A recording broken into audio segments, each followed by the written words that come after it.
Alô, galera, tudo bom? Sobrenaturais, né? Alô, galera, não. Alô, sobrenaturais. Perfeito. Bom, um prazer estar aqui no Alphacom, né?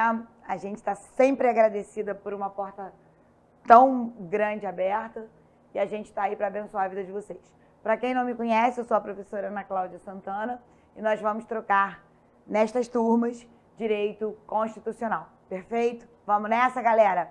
E como é que a gente começa? A gente começa do início, né? Então não importa se você está para frente ou está para trás ou está começando hoje, o nosso curso é do início para que você tenha a matéria de forma integral, para que você entenda, para que você participe, ok? Nosso material de apoio está aí e a gente vai trocando informações e tirando, se for o caso, se for necessário, porque eu creio que não será, as dúvidas de vocês, né? A gente só trabalha com o sobrenatural, perfeito? Bom, a primeira pergunta que a gente tem que fazer para entender uma matéria é por que eu estudo, essa é a pergunta, Direito Constitucional. Né? Por que eu estudo Direito Constitucional? Essa é a pergunta. Tem que ter um motivo. Tudo que eu faço, gente, tem que ter um motivo. Porque se não tem motivo, você não sabe o que está fazendo. Então, por que eu estudo Direito Constitucional? Beleza, cara, você estuda Direito Constitucional porque o Direito Constitucional é uma regra que organiza o Estado como um todo. É a maior regra de um Estado. Qual a maior regra de um Estado? O Direito Constitucional. Ele organiza o Estado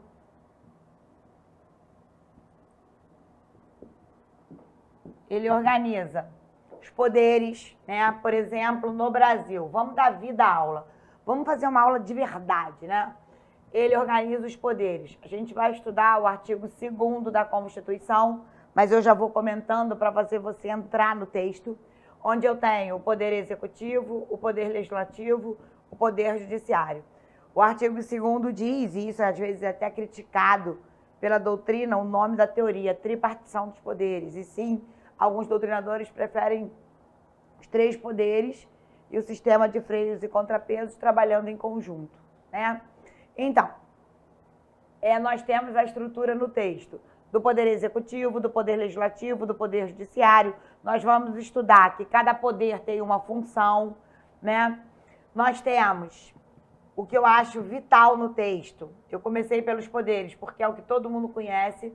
O nosso maior objetivo aqui é que vocês aprendam de verdade o que estão estudando. Nós temos o que eu acho vital no texto, vocês também acham, que é os direitos e garantias fundamentais, né? Nós temos direitos individuais e direitos coletivos, fundamentais. Por que fundamentais? Porque eles são importantes para a manutenção da dignidade da pessoa humana. Então, a dignidade da pessoa humana nos garante direitos fundamentais. Então, nós temos direitos e garantias constitucionais, né? E nós temos a organização de outros. Que outros? A organização da administração indireta, a organização econômica, a organização tributária,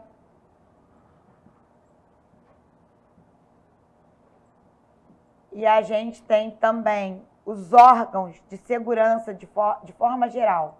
Assim, quando eu estou falando de segurança, eu estou falando servidor público civil, servidor público militar. A gente tem um texto dedicado aos militares, um texto dedicado à segurança pública dos servidores civis.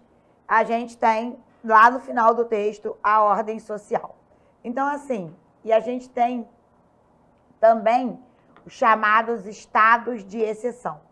Então, veja, eu não quero que vocês estejam decorando, eu quero que vocês estejam entendendo. Então, a Constituição, ela é importante porque ela organiza o Estado como um todo.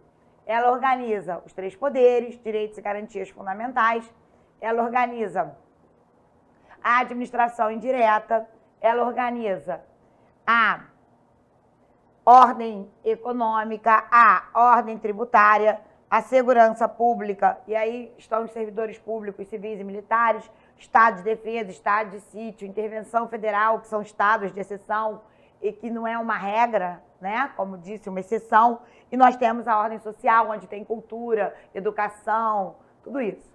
Professora, por que você está falando isso para mim dessa forma? Para você entender e não decorar que a Constituição é o livro mais importante do país e por isso, se é o livro mais importante, é o livro hierarquicamente superior. Por isso que a Constituição, ela é amparada pelo princípio da supremacia. Então, ela é amparada pelo princípio da supremacia. É o maior livro que a gente tem. Mas, para que essa supremacia seja mantida, existem regras. E, né, o artigo 59 da Constituição Federal diz, são normas. As normas que estão no artigo 59, elas vieram depois. Se vieram depois, não são normas constitucionais. São normas, escutei daqui, cara. São normas infraconstitucionais. Vieram depois. Cara, turma excelente. São normas infraconstitucionais. Professora, por que são normas infraconstitucionais? Porque vieram depois. Agora, usa a regra e usa a lógica. Se a Constituição Federal é amparada pelo princípio da supremacia, as leis infraconstitucionais são amparadas pelo princípio da presunção de constitucionalidade. O que se presume, pô, tu é chata, sou. Melhor eu ser chata e tu passar no concurso do que eu não sei e você não passar, correto? Então, pelo princípio da presunção de constitucionalidade. O que se presume é, toda lei que é feita aqui embaixo, ela está de acordo com a Constituição. É o que se presume. Então, por exemplo, raciocínio lógico, em que eu sou da aula escutei daqui, sobrenatural. Então, parada é a seguinte, pensa com a professora. Foi feita uma lei complementar, foi feita uma lei ordinária, foi feita uma lei federal, foi feito um decreto, uma resolução, um regimento ou uma portaria que vocês estudam na matéria de direito administrativo e uma coisa está casada com a outra, toda a regra feita aqui embaixo tem que estar de acordo com a Constituição. Por quê? Para a manutenção da supremacia constitucional. Isso aqui é relação de pai e filho. Lá em casa, eu sou a mãe do Walter Júnior. Então, comecem a conhecer o Walter Júnior. Beleza. Eu dou as regras do Walter Júnior, acato, o Walter Júnior respeita. Se o Walter Júnior não respeita, ele sofre a penalidade, ele sofre a sanção, para ele estar de acordo com a professora. Ok? Trazendo a vida para o direito, se uma lei infra não está de acordo com a Constituição, ela sofre o controle de constitucionalidade. Controle de constitucionalidade é para trazer de volta a organização, trazer de volta a supremacia. E acho importante que todos saibam, desde já, que o órgão que guarda a integridade dos 250 artigos previstos no texto é o Supremo Tribunal Federal. Quem é o cara que interpreta a Constituição? Quem é o cara que guarda a integridade do texto? Quem é o cara que guarda os bens constitucionais? Muito bem, todo mundo comigo, ligadaço. Não pode dormir. Ligadaço, olha a vaga, uma vaga é sua. Então não pode dormir. Perfeito, todo mundo comigo. Então, quem guarda a integridade da Constituição é o Supremo Tribunal Federal, artigo 102. Então agora, entendendo que a Constituição é importante porque ela organiza o Estado como um todo. Como nós já vimos, ela organiza os poderes, os órgãos, os direitos, né? A gente já viu isso. Por isso, ela é amparada pelo princípio da supremacia. Qualquer lei infra é amparada pelo princípio da presunção de constitucionalidade.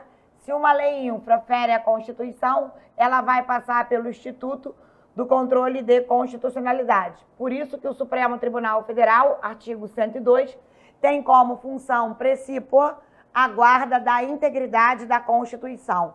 Por isso, gente, é que ele recebe, para quem não sabe, uma ADIM, o que é ADI?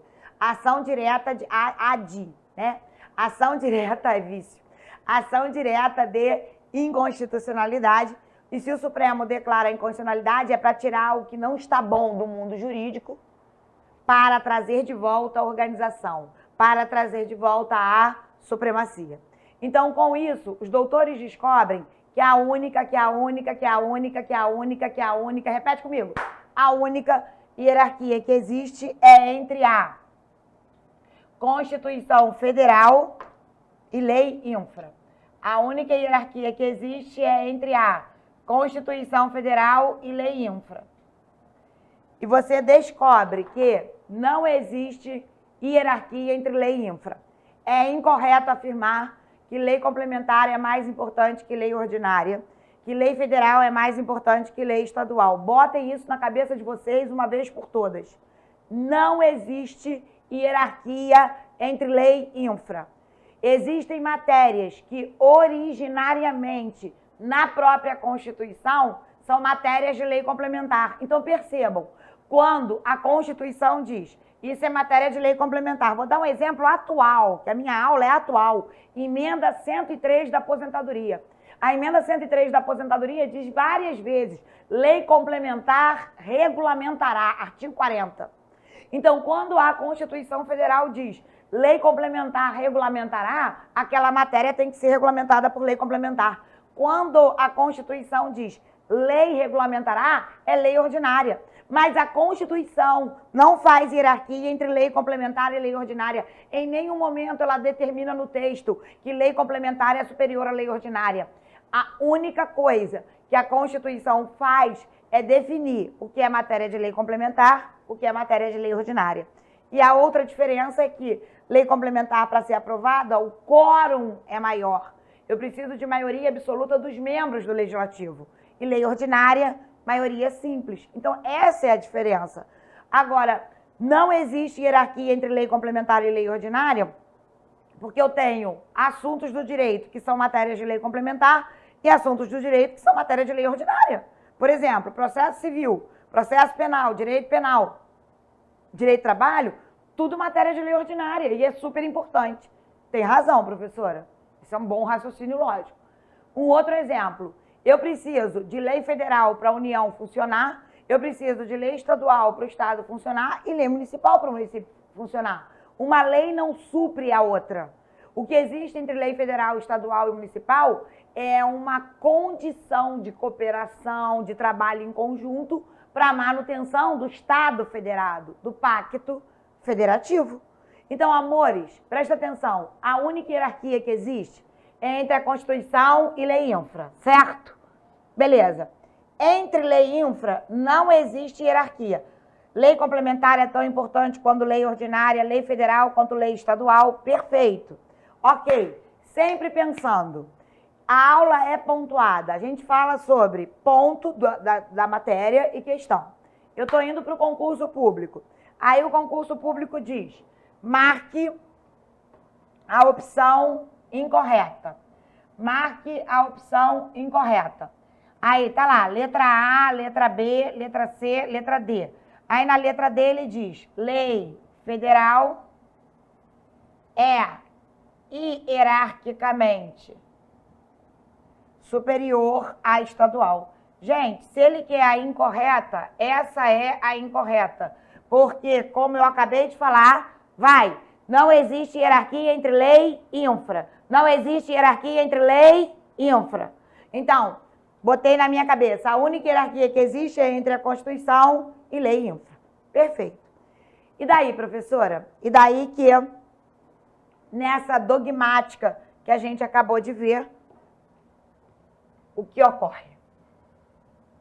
Nós temos o direito constitucional estudado, né, de forma ampla. E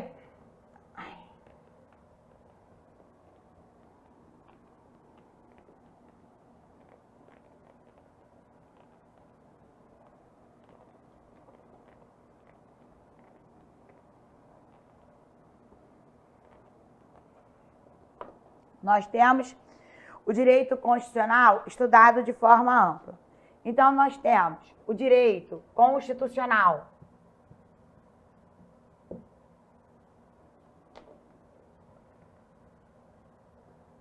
O direito constitucional positivo comparado e geral. Isso é para vocês terem uma noção. E eu não acho que isso, por exemplo, é tão cobrado em concurso público. Mas para você ter uma visão geral, né, eu até botei no material para você ter essa noção. O que é o direito positivo ou direito individual? É direito constitucional positivo ou direito constitucional individual. É aquela Constituição feita para um Estado, ou seja, são as regras que organizam um determinado Estado. E aí a gente estuda esses princípios, essas regras, tenta entender. Gente, positivo é direito escrito. O que é o direito positivo? É o direito escrito. E uma Constituição, ela é escrita, não decore. Então, quando eu paro para estudar a Constituição de 88, eu estou estudando o direito constitucional positivo, o direito constitucional individual. Isso não se decora. O próprio nome, olha, o próprio nome diz por que o direito, qual é o objeto de estudo do direito. Agora, o direito constitucional comparado estuda as constituições de vários estados. Comparado é quando você compara uma pessoa a outra. E quando ele pega, por exemplo, a Constituição do Brasil e de outro país e começa a comparar, ele está estudando regras e princípios de dois textos constitucionais, comparando, para chegar a uma conclusão, para ponderar interesses, para entender melhor a organização do Estado. Agora, o que é, professora, o estudo do direito constitucional geral? O direito constitucional geral é quando eu estudo o direito constitucional como um todo, sem separação, sem comparação, quando eu pego vários textos e vou estudando todos os princípios que regulam os estados, todas as regras que regulam os estados, né? Então, e é por isso o direito constitucional é uma ciência. Porque ciência, gente, é aquilo que você cria uma metodologia para estudar. É igual você querer descobrir uma vacina. Você tem que criar uma metodologia de estudo. Mesma coisa aqui. Você tem que criar uma metodologia de estudo. Eu posso estudar o direito constitucional de um estado, eu posso comparar dois textos para chegar a algumas conclusões, ou eu posso determinar que eu vou estudar o direito constitucional geral de princípios e regras em caráter, digamos assim, mundial, para você entender. Eu boto vários textos e não estou comparando, mas eu estou estudando para entender melhor a normatização do Estado. Por isso uma ciência, por isso tem metodologia de estudo. Perfeito? Professora, entendi perfeitamente. Ok. Pelo próprio nome você entende, ó, individual, um Estado, comparado, está comparando, geral, são todos. Tem razão. Então, o português, quando a gente estuda, ajuda muito. Mas, preste atenção aqui. Professora, como surgiu uma Constituição? A Constituição, ela surgiu, todas, do mundo todo, elas surgiram da teoria do Estado. E surgiram como? Toda teoria, ela... A professora tem mania de grandeza. Toda teoria... Ok. Toda teoria, ela foi construída em cima de um momento histórico, sabe? Não existe teoria sem momento histórico. São os momentos históricos que engordam o texto. Muitas vezes vocês escutam, quando começam a estudar direito constitucional, ouvirem as pessoas falarem assim: o direito constitucional tem direito de primeira geração ou de menção, tem doutrinador que usa uma palavra ou outra, não importa. Para o concurso público, o importante é entender. Primeira geração ou de menção, segunda e terceira, e assim vai. Para o nosso concurso aqui a gente dirige primeira, segunda e terceira geração. Mas entenda que o texto começa fininho com a primeira geração, vai engordando para a segunda, vai engordando para a terceira. Professora, como é que o texto foi engordando de artigo? Essa é a pergunta para você entender. Quem estrutura a Constituição é o fato histórico. Cada fato histórico importante no mundo faz que direitos e garantias surjam e são direitos e garantias importantes que ingressam no texto, gerando para nós, principalmente dentro dessa visão hoje da Constituição de 88, que o mais importante é a sociedade, que o mais importante é a questão do direito social. Essa é a visão da Constituição de 88. A Constituição de 88, ela vem para nós, limitando o Estado. Sacaram? É verdade, professora. A Constituição de 88, tá comigo, não tá comigo? A Constituição de 88 garante várias liberdades, liberdade religiosa, filosófica, política, de ir e vir, tem razão. Garante direitos sociais, saúde, educação, moradia. Então, hoje a gente vive um Estado muito mais para a sociedade, um Estado social, do que um Estado que é um fim em si mesmo. Então, a Constituição de 88, ela preserva um Estado social. Mas, para chegar a esse Estado social, isso tem, atrás disso, uma história, que é a geração dos direitos. Perfeito.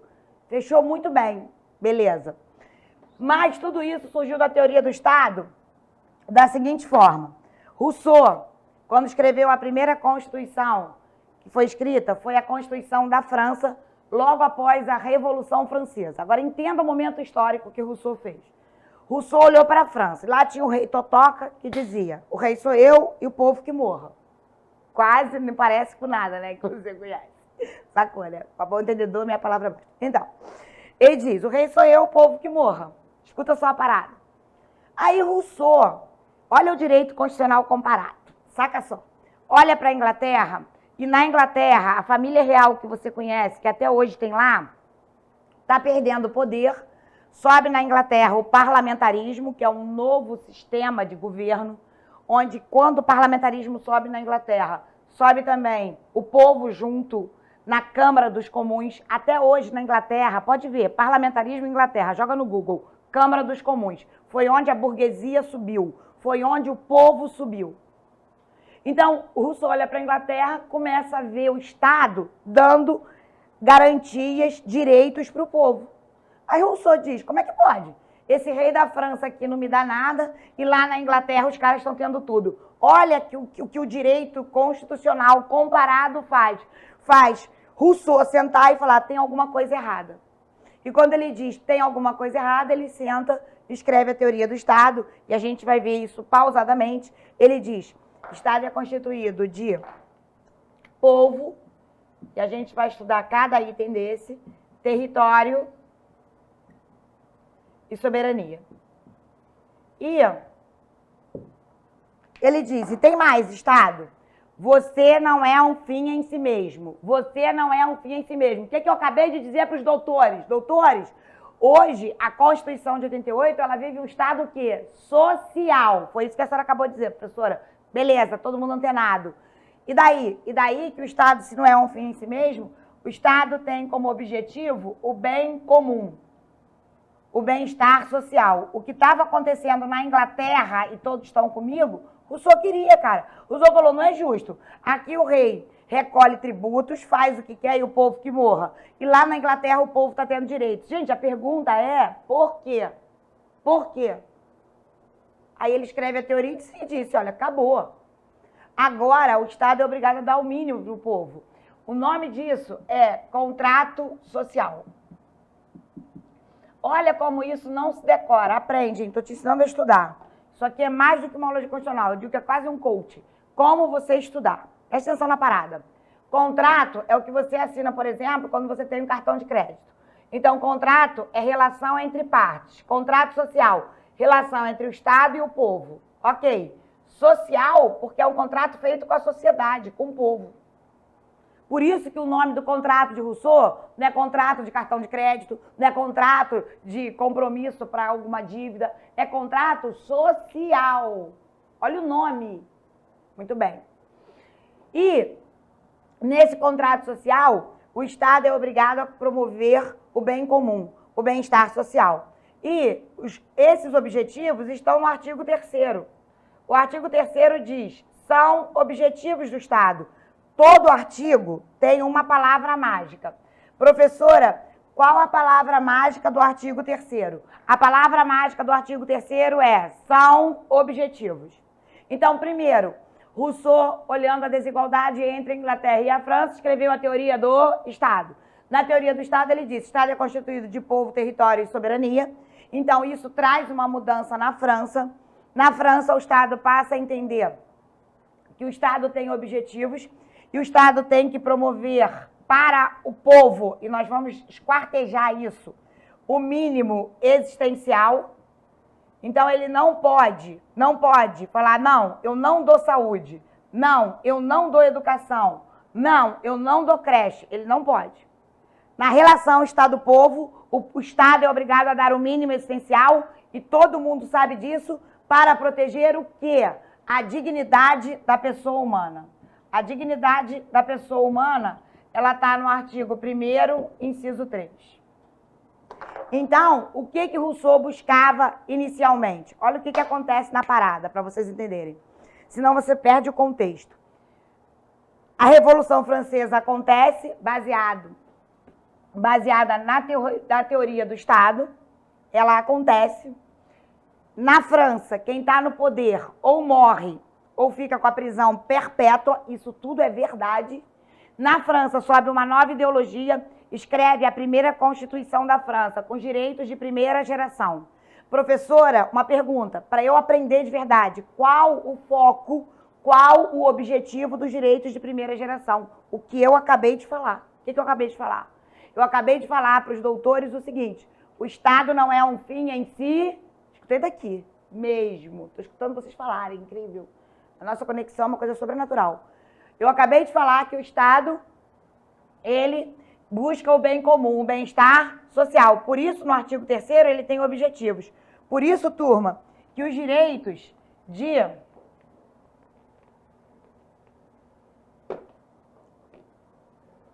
primeira geração, os direitos de primeira geração são os direitos civis, que na Constituição de 88 estão no artigo 5º, principalmente. Os direitos políticos, que vão do artigo 14 a 17. Então, na França, a Revolução Francesa acaba em 1789. A Constituição é de 1791. Essa Constituição da França, até hoje, em cima da teoria do Estado, é reflexo para todas as constituições do mundo. Olha que coisa poderosa! É uma teoria. Professor, e daí? E daí que os direitos de primeira geração na França surgem dentro de um Estado chamado Estado liberal. Professora, por que liberal? Porque não fazia intervenção na economia. Direito econômico não era o objetivo de Rousseau. O que Rousseau queria? Dignidade da pessoa humana, limitar a ação do Estado. Então, para vocês entenderem, esse artigo 5º que vocês estudam hoje, ele é um artigo que tem uma característica que a gente vai ver chamado histórico, porque ele vem lá de trás, da história da humanidade.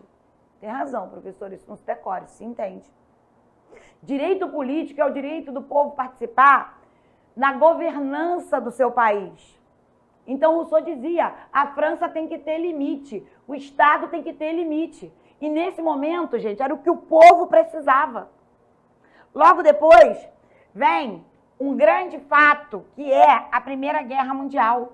A Primeira Guerra Mundial, ela vai de 1914 a 1918. O que acontece? Quando a Primeira Guerra Mundial acaba, e em 1929 quebra a Bolsa de Nova York, porque a Bolsa de Nova York quebra. Quando a Bolsa de Nova York quebra, o Estado assiste todo mundo quebrar sem poder fazer intervenção na economia. O Estado era liberal, ó, isso não se decora. O que é o Estado liberal, professora? Joga no Google. É um Estado que não faz intervenção na economia. A economia se autorregula. Aí, qual é a lição após... Essa é a pergunta. Qual a lição após a Primeira Guerra Mundial para o Estado? Olha, Estado, você tem que participar da economia. Olha, Estado, você tem que promover direitos sociais. Você, se não é um fim em si mesmo, você tem que dar resultados para o povo. Então, os direitos de segunda geração são os direitos. Caraca. São os direitos. Segunda geração são os direitos sociais, econômicos e culturais. Ok, prof, daí? E daí que os direitos sociais estão no artigo 6º e vai do artigo 6º ao 11, mas eu quero destacar esses. E na ordem social. Os direitos econômicos, e eu estou falando não só da ordem econômica, mas eu estou da ordem orçamentária do país, do 163 a 181. Onde entram as regras de orçamento público, onde entram as regras, ordem econômica está no 170, esse artigo é muito importante, né? E os direitos culturais, 215, 216. Então, veja, primeira geração, segunda geração, veja, sem decorar. O que fez o texto engordar, o que fez o texto crescer, e eu vou te contar uma parada, o que constrói o direito é o fato social. Quem constrói o direito somos nós. Cada vez que a humanidade se envolve num grande fato, pode acreditar, alguma coisa vai entrar no texto. Começa a viver isso. Começa a observar isso. Quando começou o movimento da globalização, a Constituição começou a ser emendada nesse sentido. Tem razão, professora. Tem razão. Então, são os fatos que constroem os direitos. Porque nós vivemos o direito. Ok. Aí vem a Segunda Guerra Mundial, né?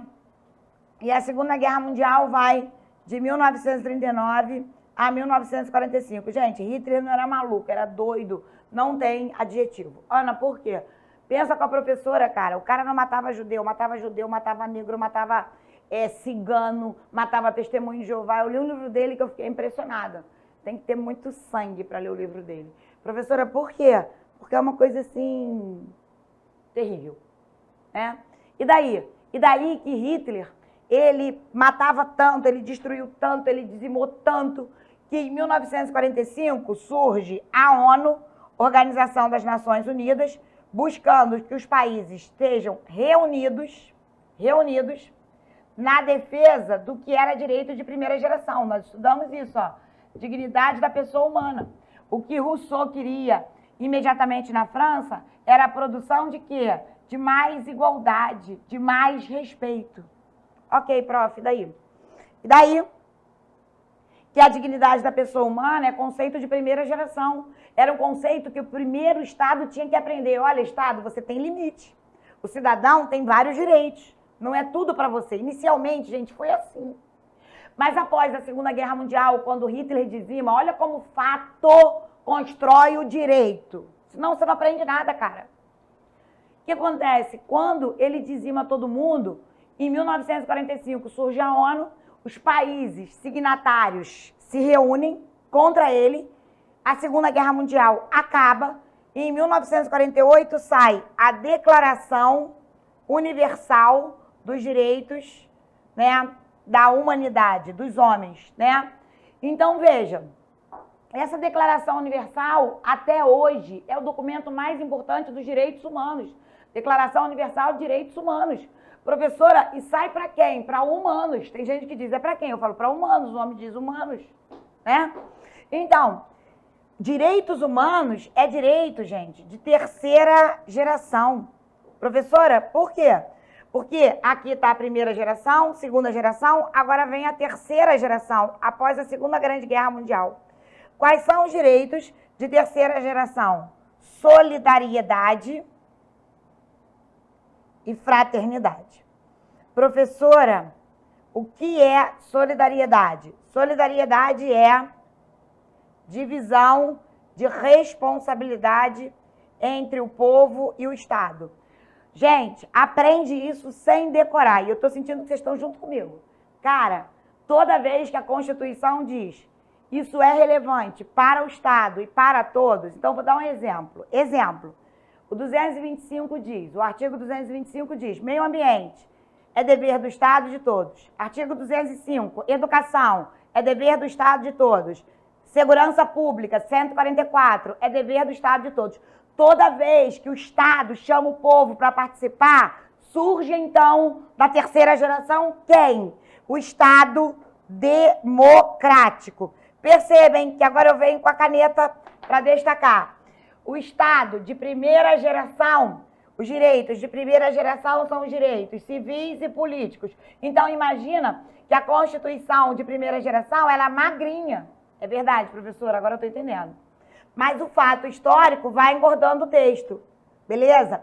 Primeiro grande fato, Primeira Guerra Mundial, 1929, quando quebra a Bolsa de Nova York, o Estado, que era liberal, passou a ser um Estado intervencionista. Social.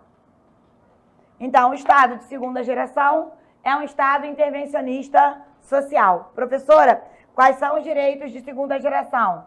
Os direitos sociais, econômicos e culturais. Após a Segunda Guerra Mundial, cada fato cresce o texto, tá perfeito. Após a Segunda Guerra Mundial, os direitos de terceira geração são solidariedade, divisão de responsabilidade e fraternidade, cooperação entre os povos.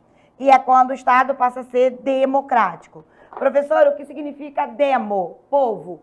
Crático, forma de governo. É uma forma de governo onde o povo participa em todos os setores sociais, econômicos, culturais e divide responsabilidades. Então a gente aqui termina esse bloco e voltamos já com essa história toda. Plim, plim.